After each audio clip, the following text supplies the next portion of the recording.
जितेंद्र, इन लड़कों के बारे में कोई जानकारी हम दिखा रहे हैं? इनका बैकग्राउंड, कोई बैंक कर्मचारी है, कोई बस ड्राइवर है, सरकारी बस ड्राइवर है, कोई राशन का डीलर है, कोई किसी कल्चरल सेंटर में काम करता है? इन लड़कों के बारे में और क्या जानकारी मिल पा रही है? कौन थे ये लड़के, जितेंद्र? जी बिल्कुल, देखिए ये जो लड़के हैं ये एक ही इलाके के रहने वाले बताया जाता है। चारों आपस में गहरे दोस्त हैं। इनके नाम है दीपक खन्ना, इसके अलावा अमित खन्ना। साथ ही ये दो जो दीपक खन्ना और अमित खन्ना है, ये दोनों रिश्तेदार हैं और रिश्ते में भाई भी लगते हैं। दीपक खन्ना, अमित खन्ना जो है ये एसबीआई के कार्ड जो बनते हैं वो कार्ड एक तरीके से रिप्रेजेंटेटिव है एसबीआई के अंदर।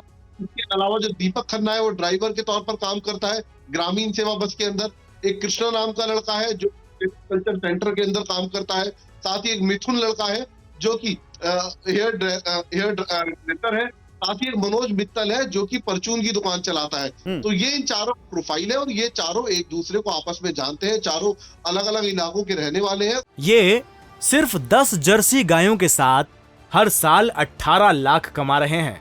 आपको भी ये सीखना है तो फ्रीडम ऐप को अभी डाउनलोड कीजिए। और चारों बताया जाता है कि ये सभी एक पार्टी के अंदर गए हुए थे इकट्ठे होकर, एक ही गाड़ी के अंदर सवार होकर, जिस वक्त इन्होंने घटना को अंजाम दिया है। जी, और जानकारी ये भी आ रही रजनीश की पार्टी में गए थे और इन्होंने नशे में धुत थे। ये लोग बिल्कुल बहुत ज्यादा नशे में धुत थे। गाड़ी में म्यूजिक बहुत तेज था जिस वक्त ये एक्सीडेंट हुआ और इन लोगों ने बिल्कुल ध्यान नहीं दिया कि इनकी गाड़ी के नीचे कोई आ गया है।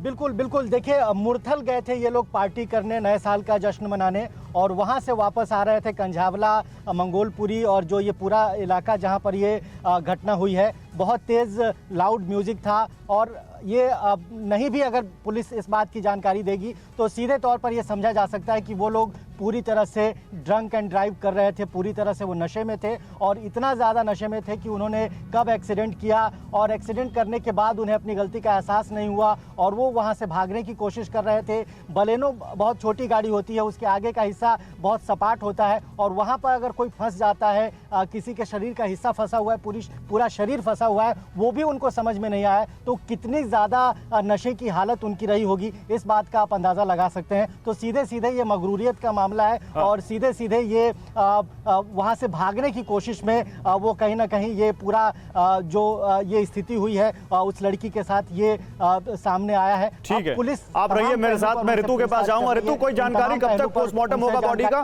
पोस्टमार्टम रिपोर्ट कब तक आ जाएगी ताकि पता चले असलियत है क्या?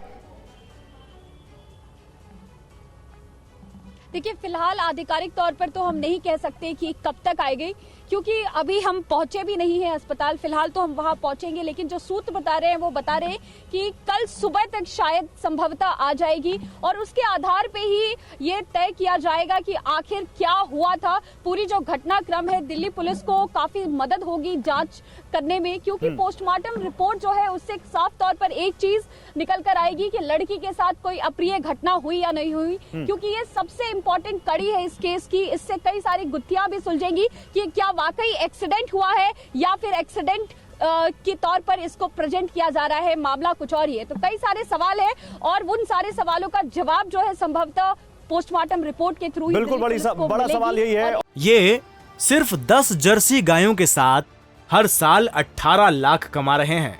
आपको भी ये सीखना है तो फ्रीडम ऐप को अभी डाउनलोड कीजिए।